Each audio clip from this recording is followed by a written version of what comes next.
London, autumn 1985. The cameras were flashing, the champagne was flowing, and David Bowie was doing what he'd perfected over 20 years, performing.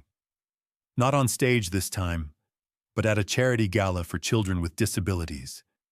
He wore an elegant suit, his hair perfectly styled, his public mask firmly in place.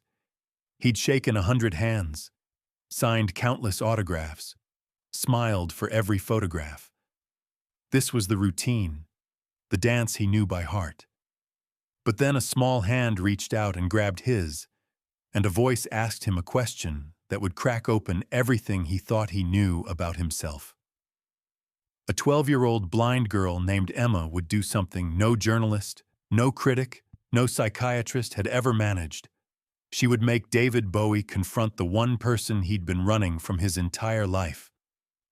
What happened in those next 5 minutes would change the trajectory of his career, influence his most radical artistic decisions, and haunt him until the day he died. Because Emma didn't ask for his autograph, didn't ask about Ziggy Stardust or his latest album. She asked him something far more terrifying. She asked him to describe who he was when nobody was watching.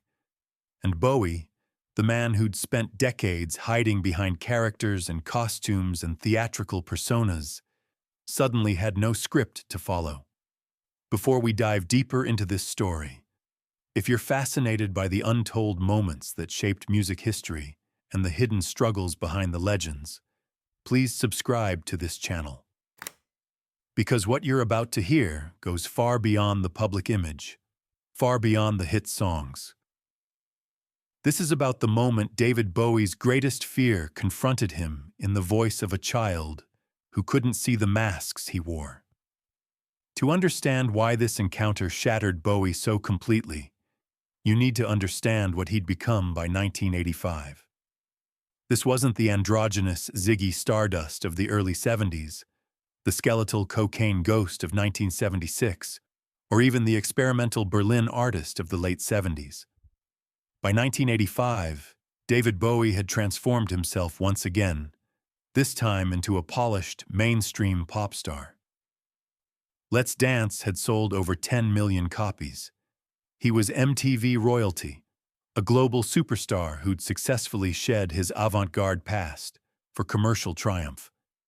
He'd proven he could dominate the charts, fill stadiums, become the kind of cultural icon that transcended music. But something was eating at him. Those close to Bowie during this period described a man increasingly disconnected from his own work, going through the motions of superstardom while feeling hollow inside. The characters that once liberated him, Ziggy and Aladdin Sane and the Thin White Duke, had become prisons.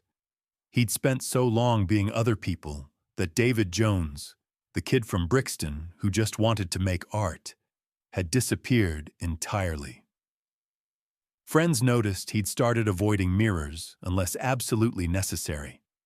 His longtime producer Tony Visconti later recalled visiting Bowie's dressing room and finding all the mirrors covered with towels. When Tony asked why, Bowie had simply said, "Because I don't recognize him anymore." The charity event that autumn evening was supposed to be routine. Show up, be charming, help raise money for a good cause, leave. Bowie had done hundreds of these. He knew how to be present without really being there, how to give people just enough of David Bowie to satisfy them while keeping his actual self locked away. He'd perfected the art of emotional unavailability, of being the most famous person in the room while remaining completely unknown. But Emma didn't know the rules of that game. She couldn't see the costume, couldn't be dazzled by the image. And that's what made her dangerous. Emma was sitting in a wheelchair near the refreshments table, away from the main crowd. The event organizers had introduced her to several celebrities that evening, each interaction brief and polite. When they brought Bowie over, Emma extended her hand and smiled. Bowie knelt down to her level, as he'd done with dozens of children that night, ready to deliver the same warm pleasantries he always did. But before he could speak, Emma tilted her head slightly and asked, "Can I touch your face?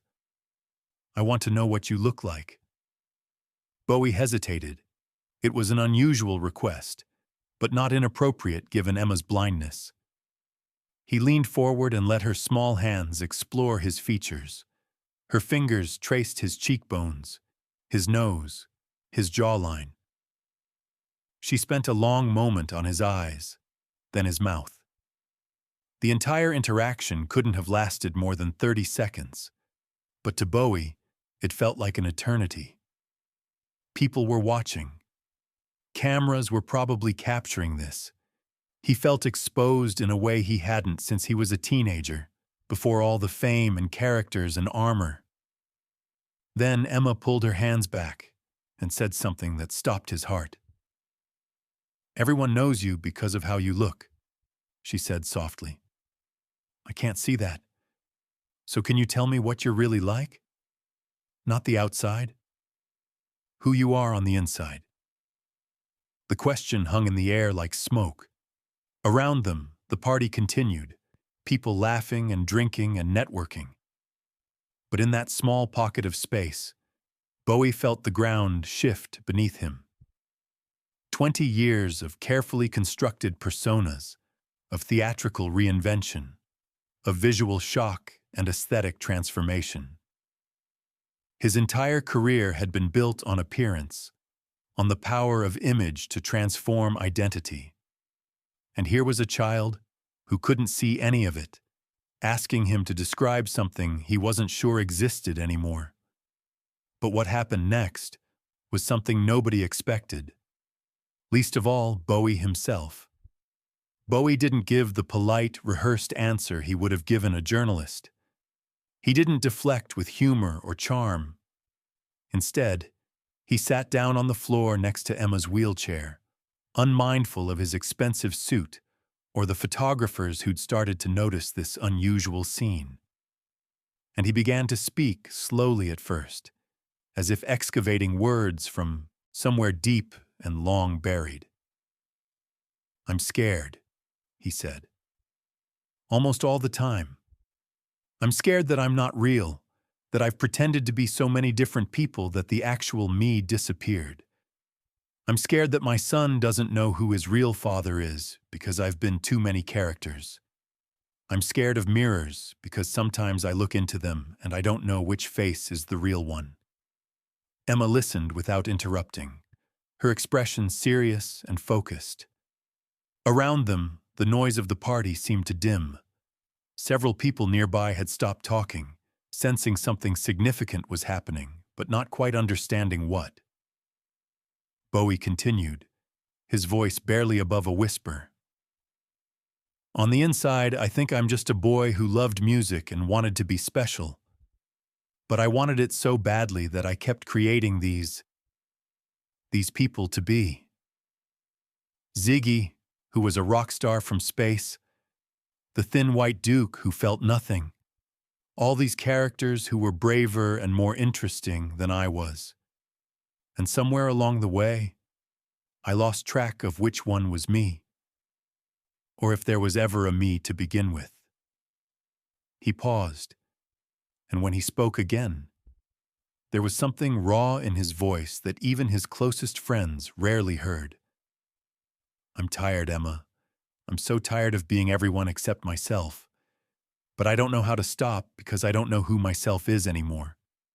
Does that make sense?" Emma nodded slowly. Then she reached out and took his hand again. "It makes sense," she said. "But I think you just showed me who you are. The person who's scared and tired and lost. That's who you are. Not the costumes or the characters. The person underneath all of that." What Emma couldn't see was the expression on Bowie's face when she said those words. Multiple witnesses later described it as a man cracking open. His eyes filled with tears, though he didn't let them fall. His mouth trembled slightly before he regained control. He stood up quickly, mumbled something about needing air, and walked straight out of the venue. His assistant found him 20 minutes later in the parking lot, sitting on the hood of his car, smoking a cigarette with shaking hands. "I couldn't answer her," he told his assistant. "A 12-year-old child asked me who I was, and I had no fucking idea how to answer. What does that say about me? I've been famous for 20 years, and I don't know who I am."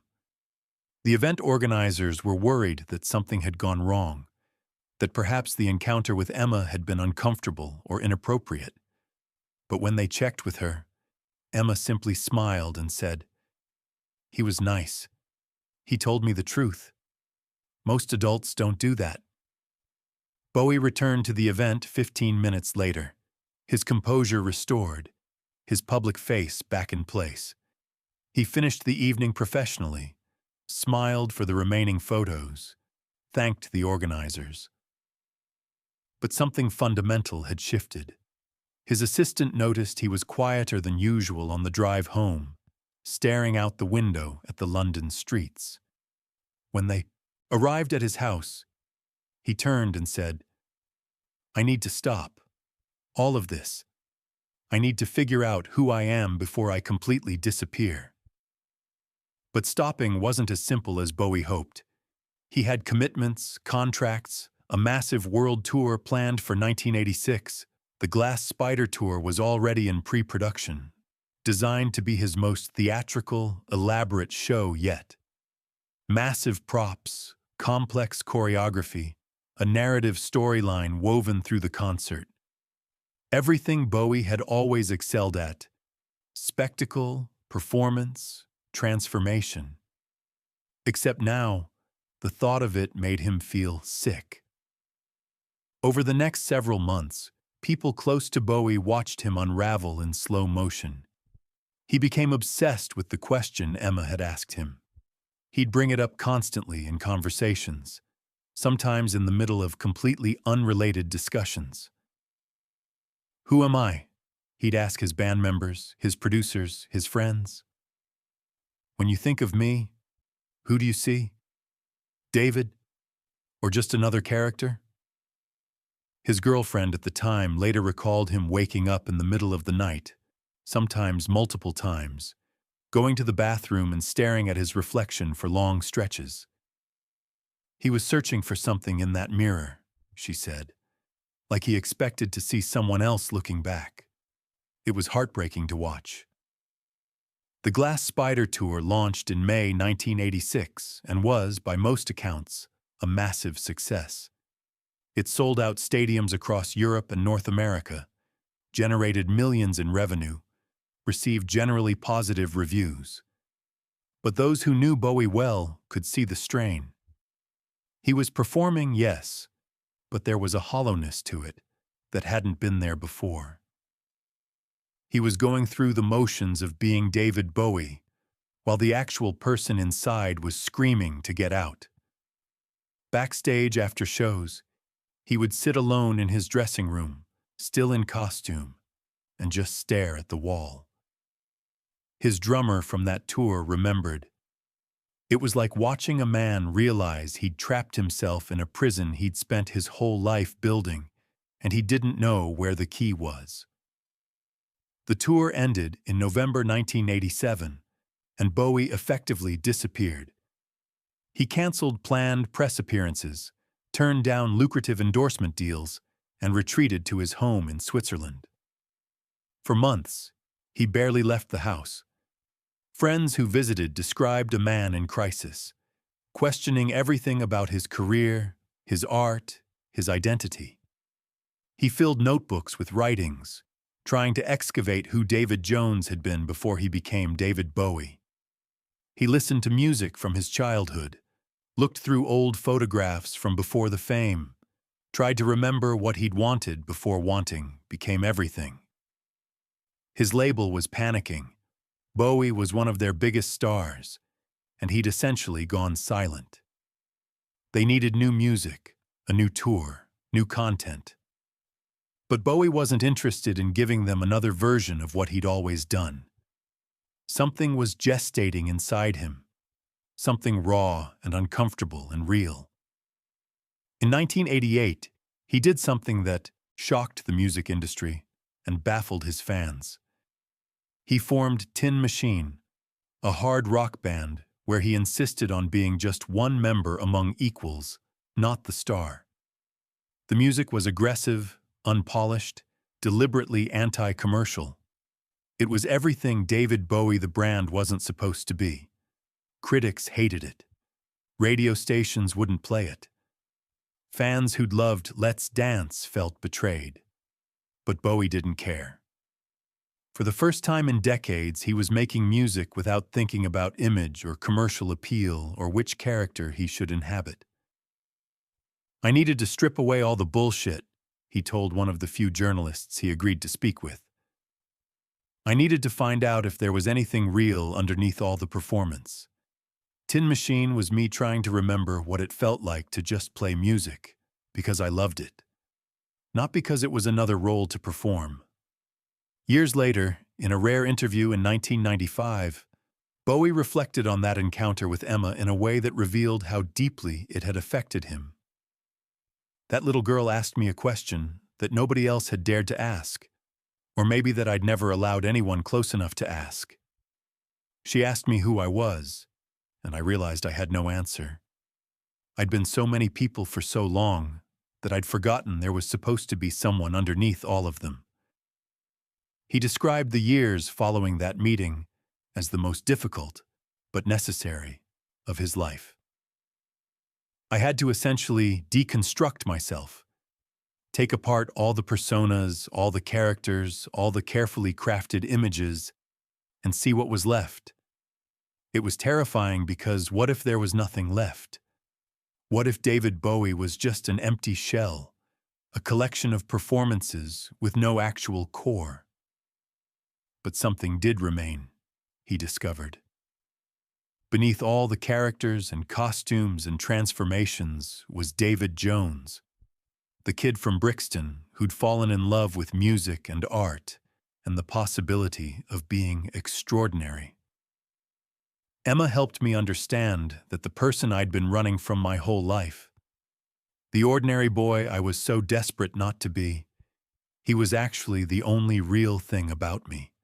All the characters, all the reinventions, they were just armor. Ways to protect that vulnerable kid from a world that felt too big and scary." This realization didn't make everything suddenly easy. Bowie continued to struggle with identity, with the tension between his public persona and private self, with the weight of decades of fame and expectation. But that encounter with Emma had cracked something open that couldn't be sealed again. It forced him to confront the uncomfortable truth that he'd been hiding from himself for most of his adult life.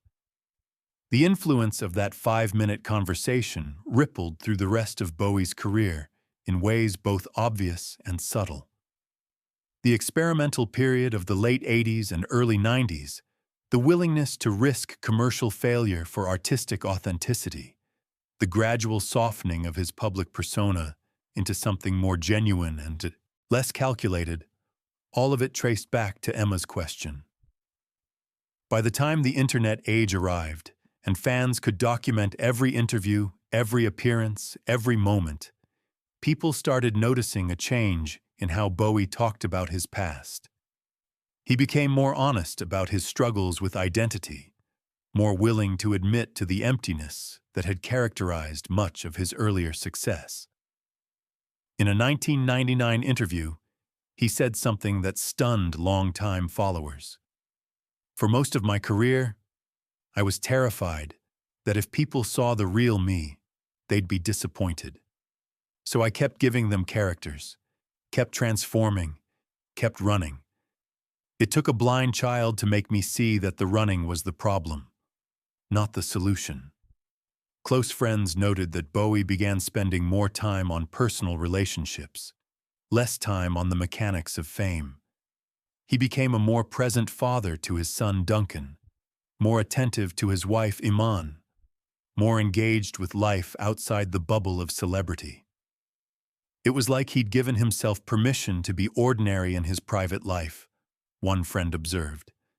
To just be David, husband and father and human, instead of always having to be David Bowie, icon and legend and spectacle. But the question Emma asked him never fully left him.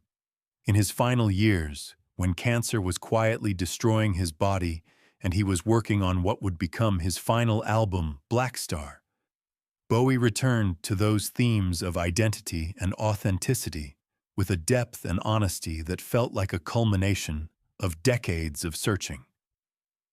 The album was, in many ways, his final answer to Emma's question. Not the frightened, uncertain answer he'd given her in 1985, but the answer of a man who'd spent 30 years learning who he really was. In 2017, a year after Bowie's death, Emma gave her first and only interview about that encounter. She was in her mid-40s by then, working as a music therapist in London. When asked if she'd understood the significance of that moment back in 1985, she laughed softly.